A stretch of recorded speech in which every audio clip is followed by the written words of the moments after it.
Tyler's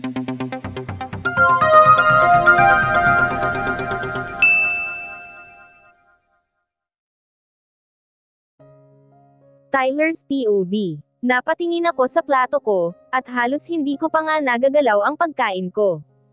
Binaliwala na namin si Troy, at ang kasama niya, at hinarap na namin ang pagkain namin.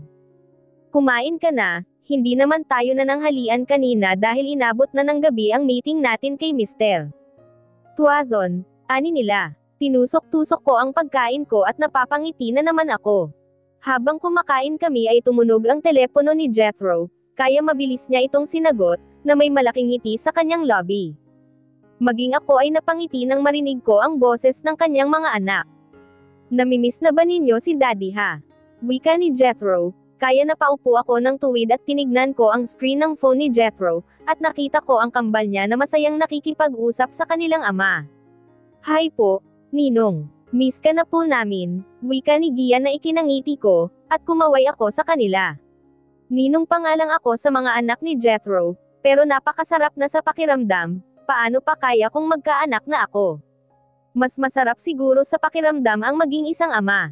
Sige, sa darating na linggo ay pupuntahan ko kayo dyan, at maglalaro ulit tayo ng video games, pero dapat sa susunod na punta ko dyan, ay tuturuan na ninyo ako ng famous grilled cheese sandwich na recipe ng daddy ninyo ha.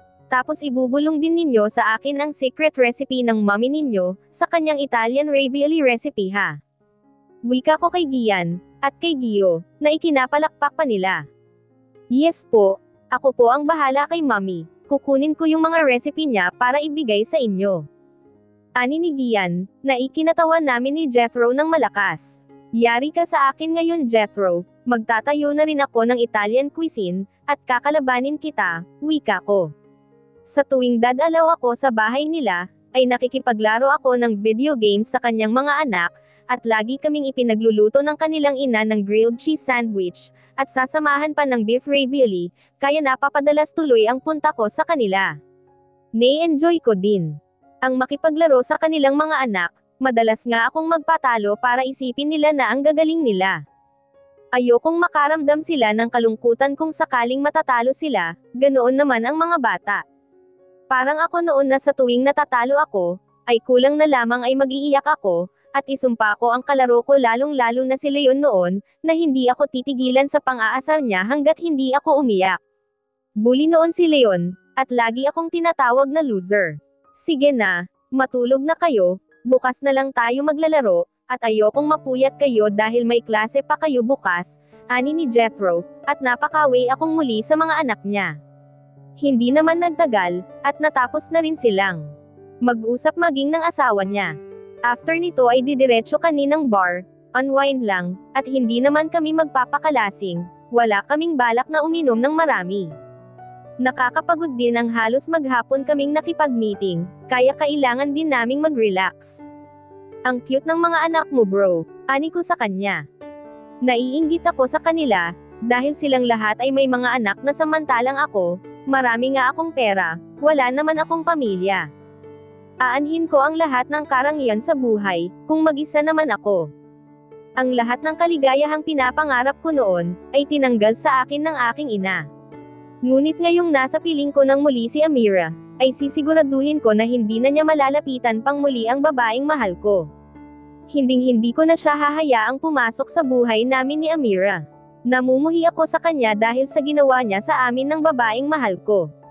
Masarap ang may anak bro, kapag uuwi ka ay may mga sasalubong sa iyong makukulit na bata, na magpapagaan ng pakiramdam mo, at lahat ng pagod na nararamdaman mo, ay maglalahong parang bula. Wika sa akin ni Jethro, kaya napangiti naman ako.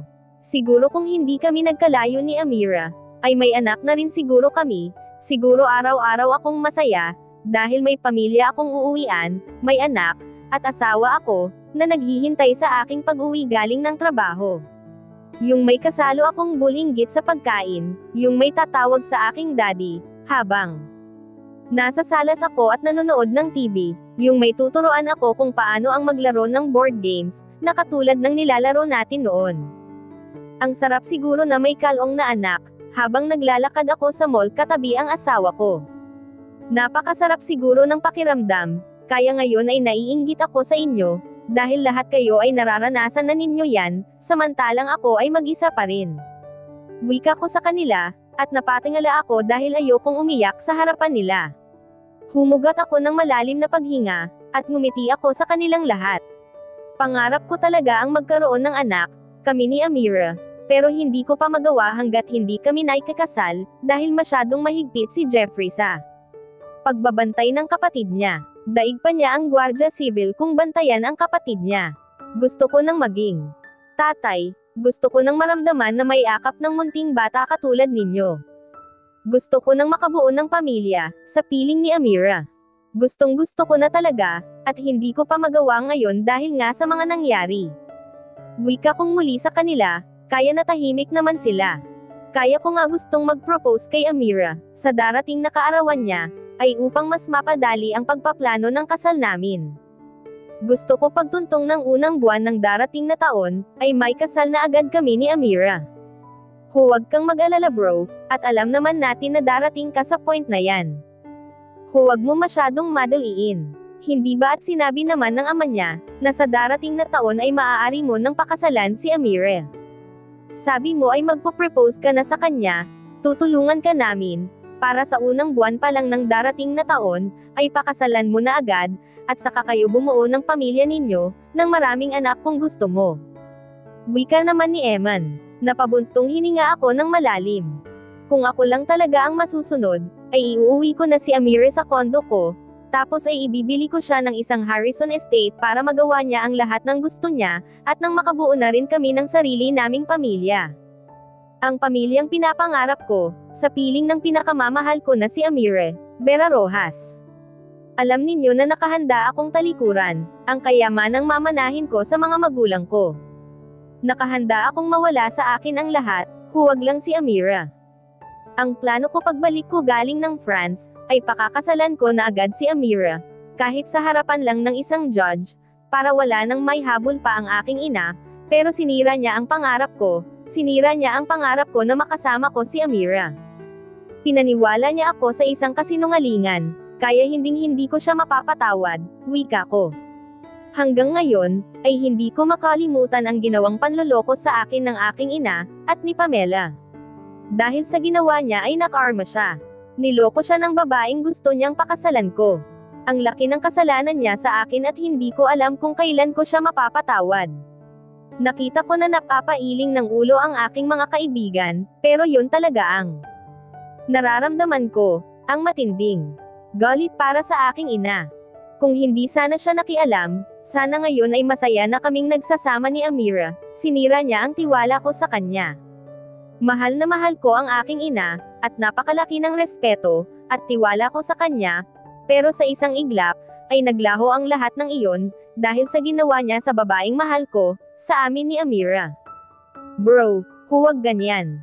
Ina mo pa rin si Tita Daniela, at kung nakagawa man siya ng pagkakamali, ay pinagsisisihan naman niya yun hindi ba? Huwag masyadong magtanim ng galit, dahil hindi yan magugustuhan ni Amira, kapag nalaman niya na hanggang ngayon ay galit ka pa rin sa iyong ina. Matuto ka sanang magpatawad, dahil matatahimik lamang ang kalooban mo, kapag pinatawad mo ang iyong ina sa kasalanang nagawa niya. Pasalamat kayo, dahil may kinagiznan kayong ina, pasalamat kayo, dahil may inang gumabay sa inyo habang lumalaki, kayo, dahil ako, hindi ko naranasan ang magkaroon ng isang ina. Kahit stepmother ay hindi ako nagkaroon, dahil hindi na nagmahal pang muli ang aking ama. Sa totoo lang ay nainggit ako sa inyo, dahil may mga ina kayo, kaya sana ay matuto kang magpatawad. Ang lahat ng tao ay nagkakamali, at ang lahat ay may karapatang ituwid, ang pagkakamaling nagawa nila sa buhay nila. Isa na doon ang iyong ina, kaya sana bro, pakinggan mo ang sinasabi ko sa iyo.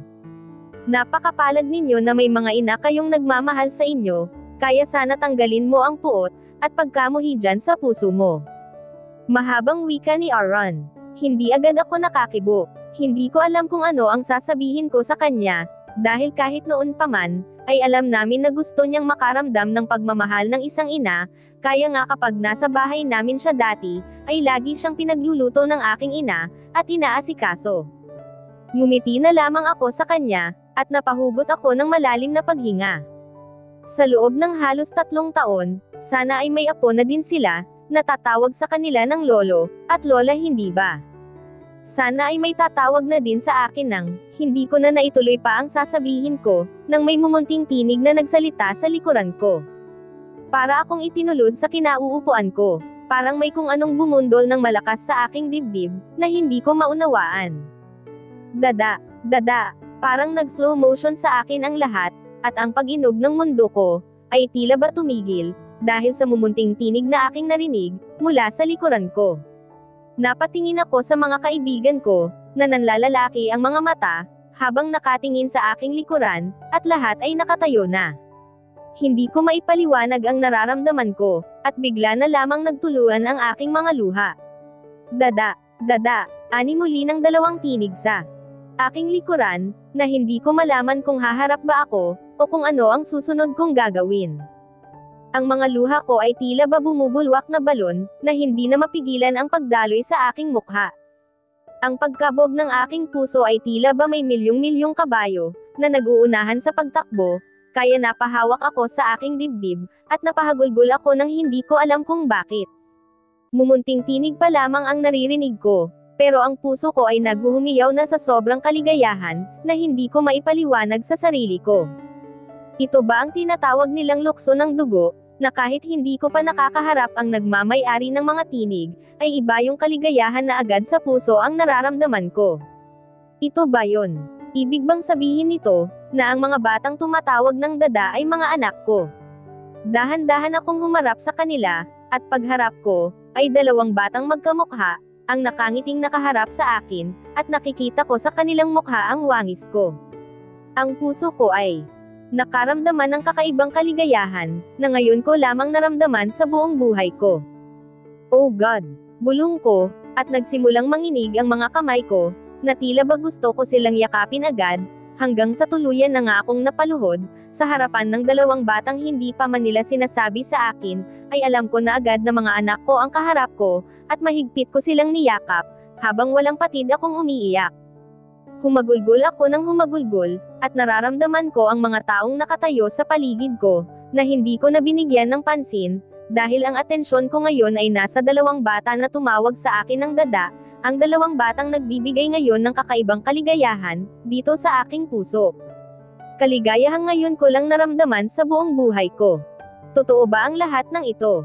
Tatay na ako. Oh God, kung panaginip lang ang lahat ng ito, nakikiusap ako sa inyo, nagmamakaawa ako sa inyo, na huwag ninyo akong gigisingan, at hayaan na lamang ninyo akong mabuhay sa panaginip kong ito. Wika ko, habang walang patid akong umiiyak. Nanginginig ang buong katawan ko. Yakap ko ang mga batang ito, na hindi ko nakikitaan ng takot nang niyakap ko sila, na tila ba kilalang kilala nila ako. Ang mga luha ko ay nag-uumapo, dahil sa sobrang kaligayahang nararamdaman ng aking puso. Tatay na ako, at hindi ako makapaniwala na may anak na pala ako, at hindi lang isa dahil kambal ang anak ko, isang babae, at isang lalaki na kamukhang kamukha ko. Ang saya ng nararamdaman ko, ang kaligayahang nararamdaman ko ngayon, ang lumulunod sa puso ko. Halos maghalo ang luha at sipon ko, habang yakap ko ang mga batang ito, na kahit walang nagsasabi sa akin kung sino sila, ay nararamdaman naman sila ng puso ko, kaya alam kong anak ko sila. Nakakarinig ako ng mga taong humihikbi sa paligid ko, pero hindi ko sila magawang tingnan, dahil ayokong bitawan ang mga batang yakap ko, dahil natatakot ako, na baka pag binitawan ko sila, ay maglaho sila na parang bula. Bro, tatay ka na pala, at kambal pa. Bulalas ng mga kaibigan ko, pero hindi ko sila pinapansin, dahil yakap ko lamang ang 2 anak ko, at nakapikit lamang ang aking mga mata. Ayokong damilat, ayokong pagdilat ng mga mata ko, ang lahat pala ay isa lamang panaginip. Babe, baka masaktan ang mga anak natin, mukhang mahigpit ang pagkakayakap mo. Saad ng isang boses na umiiyak, at batid kong si Amira ito na walang patid din sa pag-iyak. Pagdilat ng aking mga mata, ay nakita ko ang mahal ko na nakatayo katabi ang aking ina, at sa kabilang side naman, ay ang kakambal niya, at mga magulang niya na masayang pinagmamasdan kami. Ng mga anak ko nga sila. Anak ko ang mga batang ito, Oh my God, may mga anak ako, nang hindi ko man lamang nalaman noon. Hindi ko alam, mahal ko. I'm so sorry, kung mag-isa mong hinarap ang pagbubuntis sa ating mga anak, wala akong kaalam-alam, dahil iba ang itinanam nila sa isipan ko. Patawarin mo ako, mahal ko, kung wala ako sa tabi mo, noong panahon na kailangan mo ako. Patawarin mo ako, mahal ko, kung wala ako sa tabi mo noong ipinanganak mo ang mga anak natin. I'm so sorry, wika ko, na halos hindi na lumabas sa aking bibig, dahil sa matindi kong pag-iyak. Ang puso ko ay naghuhumiyaw sa sobrang kaligayahan. Ang laki ng pagkukulang ko sa kanila, dahil wala ako sa tabi ni Amira, nang panahong kailangan niya ako. Kung nagdududa ka, edi akin na lang sila. Wika ni Amira, nang nakanguso sa akin, at umiling-iling lamang ako. Isinisigaw ng puso ko na, anak ko sila, kaya walang halong pagdududa ang nararamdaman ko ngayon. Ang gagwapo ng mga anak ko. Kamukhang kamukha ko sila, mahal ko. Wika ko, habang panay ang halik ko sa mukha ng mga anak ko. Sila ang mga anak natin, si Zorina, at Vero. Kambal sila, at pwede ba, ako ang kamukha nila, no? Ani ng mahal ko, at ngumuso pang muli sa akin. Napatingin kami sa taong humahangos na pumapasok sa loob ng restaurant, at nakita ko ang aking ama na may pagkasabik na lumalapit sa kinaroroonan namin. May apo na ako. Oh God, Tyler. May apo na kami ng mommy mo, at dalawa pa. Halos maiyak na ani ng aking ama, at niyakap siya ng mahigpit ng aking ina. Nagpunta sila sa bahay, doon ko nalaman na may apo na pala tayo, kaya tinawagan agad kita, upang pasunurin kita dito. Nag-message ako kay Eman, kung nasaan sila, at sinabi nga niyang nandito sila ngayon, at kumakain. Sinabi ko sa kanya na huwag sasabihin kay Tyler, na papunta kami, dahil may sorpresa kami sa anak natin. Mahal ko, ang laki ng pagsisisi ko, dahil nailuwal sila sa mundo, nang hindi man lamang sila nag-abayan ng ating anak. Sising-sisi ako sa napakalaking kasalanang nagawa ko. Nasira ko ang pamilya nila, na sana noon pa man ay nabuo na. Saad ng aking ina, na umiiyak na sa dibdib ng aking ama. Nilapitan naman agad siya ng ina ni Amira, at hinagod siya nito sa kanyang likuran. Okay na ang lahat, mabubuo na rin ang pamilya nila. Hindi pa naman huli ang lahat, kaya kalimutan na natin ang nangyari. Nagkausap na naman tayo kanina, hindi ba? Okay na sa atin ang lahat, kaya sana ay kalimutan na natin ang pangit na nakaraan. Wika ng ina ni Amira. Hindi ako kumibo, dahil ang mga luha ko hanggang ngayon, ay nag-uumapo sa sobrang kaligayahan ko. Tatay na ako, malakas kong sabi, at muli kong niyakap ang aking mga anak. Alam mo ba na kilalang kilala ka nila, dahil lagi kong ipinapakita sa kanila ang larawan mo. Gusto ko kasing malaman nila na ikaw ang ama nila, gusto kong malaman nila, na may mabuti silang ama, gusto kong malaman nila, na kung alam mo lang na may anak tayo, ay hindi tayo magkakahiwalay ng ganito. Wika ng aking mahal, at nagsisimula na naman si Amira na pumiyok, kaya nilapitan ko ang aking mga magulang. Iniabot ko sa kanila ang mga anak ko, at iniisang hakbang ko naman ang pagitan namin ni Amira, at mahigpit ko siyang niyakap. Baby, I'm so sorry kung hindi man lang kita naalagaan noon, pero nangangako ako na babawi ako sa inyo ng mga anak natin. Pangako, mahal ko, babawi ako, wika ko, at hinawakan ko ang magkabila niyang pisngi, at sa harapan nilang lahat ay siniil ko si Amira ng nag-aalab na halik. Ehem, ani ng kanyang ama, pero nananatiling magkalapat ang aming lobby. Halos mapugto ang hininga naming dalawa, nang maghiwalay ang aming mga lobby, at isang matamis na ngiti ang ibinigay ko sa kanya. Halina po kayo, nagpahanda ako ng mas maraming hapunan sa mga chef ko, upang mag-celebrate tayo dahil tatay na pala ang kaibigan namin, wika ni Jethro. Iginiya namin silang lahat, sa mahabang lamesa, at isa-isa nang naglapitan ang mga waiters, at inalis ang mga pagkaing una nilang inihain, at pinalitan ito ng mga bagong lutong pagkain. Kanina pa nga ako gutom, buti naman, at may makakakain na din ako. Wika ni Jeffrey, na tinawanan namin ng mahina. Tinapik niya ako sa balikat, at binulungan ako, na siya daw ang kamukha ng kambal ko, kaya natawa ako ng malakas sa kanya. Pwede ko ho bang ipasyal ang mga anak ko, at si Amira bukas? Tanong ko sa mga magulang ni Amira. Mabilis naman silang tumango, kaya halos hindi mapunat ang mga ngiti ko. Sobrang saya ko, dahil may anak ako. Sobra talaga ang kaligayahang nararamdaman ko. Buho, may mga anak na ako. Malakas kong sigaw, kaya napalingon sila sa mga taong kumakain. Sinabi sa kanila ni Jethro, na soundproof ang silid na ito, once nakasara ang salaming pintuan, kaya walang makakarinig sa amin. Pagkatapos naming kumain, ay nagpaalam na rin sila. Gusto ko sanang makasama pa ng mas matagal ang mga anak ko, pero kailangan na raw matulog ng mga bata, dahil pagod din ang mga ito sa mahaba nilang biyahe. May lakad naman kami bakas, upang ipasyal namin ni Amira ang mga anak namin, kaya okay na din sa akin. Isang bulong ang binigay ko kay Amira, na ikinangiti naman niya.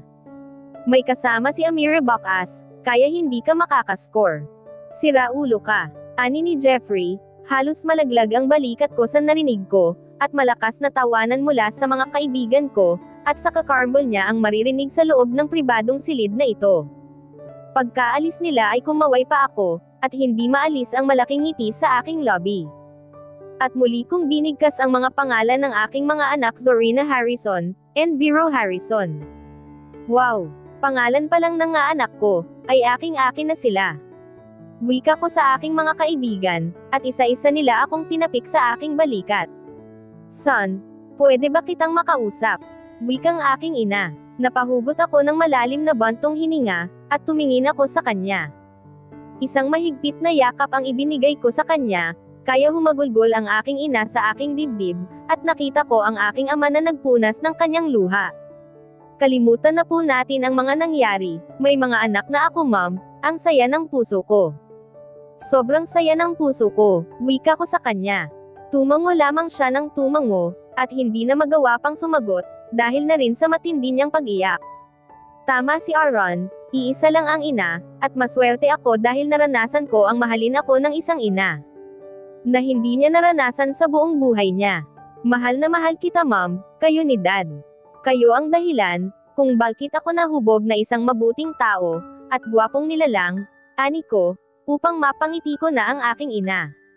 Hindi naman ako nabigo, at isang mabibining tawa ang narinig ko mula sa kanya, at maging sa aking ama, kaya napangiti na rin ako, at mas hinigpitan ko pa ang pagkakayakap ko sa aking ina. Pagkaalis ng aking mga magulang, ay napagpasyahan naming magkakaibigan, na pumunta ng bar, upang ipagdiwang ang pagiging isa kong ama. Nakarating kami ng bar na pag-aari namin, at dumiretso na agad kami ng VIP area. Tumayo ako sa may glass railing, at dumukwang ako sa ibaba. Pinapatay ni Jethro ang music, kaya lahat ay nagtataka, dahil bigla na lamang tumahimik ang buong paligid, hanggang sa malakas akong sumigaw mula dito sa third floor, na nagpatingala sa kanilang lahat. Lahat ng inumin ninyo ngayong gabi, ay babayaran ko, kaya mag-enjoy kayong lahat, dahil unlimited ang lahat ng inumin ninyo. Treat ko yan sa inyong lahat, dahil isa na akong ama. Malakas kong sigaw at ang lahat ay malakas na nagpapalakpakan, at binabati ako, kaya inutos ko na muling patugtugin ang music, at muli akong bumalik sa aming table. Pagkaupo ko, ay kinuha ko agad ang checkbook sa bag ko, at pumirma ako sa halagang 2 million pesos, at iniabot ko ito kay Jethro. Kayo na ang bahala dyan. Treat ko yan sa lahat, masaya kong sabi, kaya naman tinawag agad ni Jethro ang aming manager, at ibinigay sa kanya ang tseke. Iba talaga kapag inspired ang isang tao, dahil sa anak, nagiging galante. Masayang wika ni Leon. Hindi ako kumibo, dahil hindi mawala ang malaking ngiti sa aking lobby, hindi mawala sa isipan ko ang mukha ng mga anak ko. Habang nag-i-inuman kami, ay bumulong sa akin ang isa sa aming bouncer, kaya napatingin ako sa may mataas na hagdan, at nakita ko nga doon si Pamela na nakatayo. Inutusan ko ang bouncer na palapitin sa amin si Pamela, upang malaman ko kung ano ang gusto niyang sabihin. Ituloy na natin ang kasal natin please, ako ang nakatakdang ikasal sa iyo, hindi ang babaeng iyon. Wika niya, kaya tinawanan ko siya ng isang tawang nakakainsulto, at ipinagtatabuyan ko siya palabas. Nababaliw na talaga ang babaeng ito, para isipin niya na pakakasalan ko siya. Noon pa ay wala talaga akong plano na kahit na ano sa kanya, ang pakasalan pa kaya siya. Ilabas ninyo ang babaeng iyan. Wika ko sa bouncer, kaya pilit nila itong ibinababo sa hagdanan, kahit nagwawala ito. Sisiguraduhin ko na sa akin pa rin ang bagsak mo, Tyler. Sigaw ni Pamela, na hindi na namin pinansin pa, at kahit na nagwawala pa siya, at gumagawa ng eksena ay hindi na namin siya pinansin pa. Wala nang makakasira pa ng mood ko ngayon, dahil sobrang saya ko. Huwag ninyong pansinin ang babaeng iyon, dahil nasisiraan na yun ng bait, ani ko, na ikinatawa nila ng malakas. Hindi ako makakapayag na masira ni Pamela ang gabi ko. Ito ang pinakamasayang gabi sa buong buhay ko, dahil ito ang gabi na nalaman ko na may anak ako, at hindi lang isa kong hindi kambal na anak. At dito na po nagtatapos, ang 14 na kabanata ng ating kwento, at sanay muli niyo po akong samahan, sa mga susunod pang kabanata.